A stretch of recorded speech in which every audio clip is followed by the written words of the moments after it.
Hello guys, it's me again.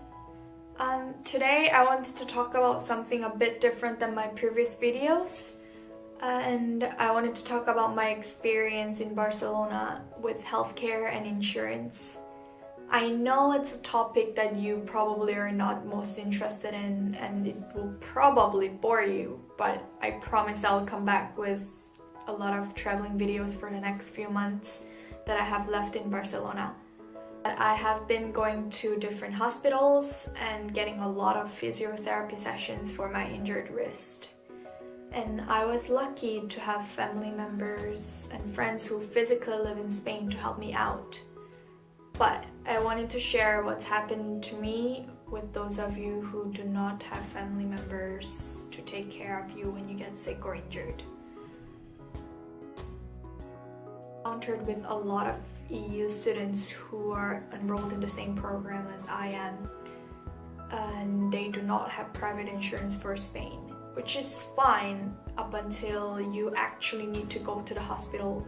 It will take the double amount of time, the quickest, and you probably will be back home by the time that it's your turn to get yourself checked. For international students, so for example in my case, I had to purchase private insurance in order to apply for the Spanish visa.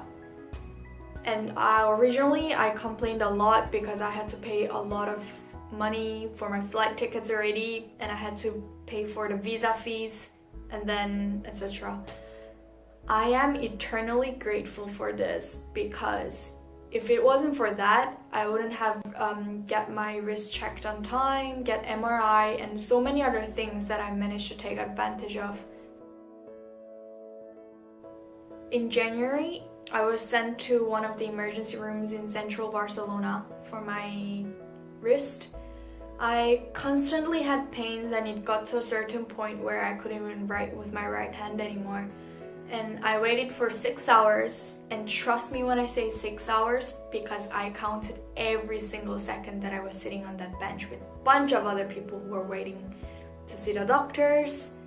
There were people who had broken legs and broken arms. Probably they need more help than I did, but I went through the doctors first, because since I had the private insurance, my paperwork were confirmed and processed so much quicker than those who only have a public one. You probably are thinking, so what's so emergency about this? Taking 6 hours in the emergency room, that's ridiculous. It really is. There are people who had been waiting for 8 hours, and yet they were still sitting on the bench talking to their friends because they weren't called. And I asked them what kind of insurance that they had, and they said a public one. I know it's a lot of money to get one, but you never know when you're actually going to need it, and I hope you never do. But take my advice, get a private one if you're planning on or interested in doing your year abroad in Spain.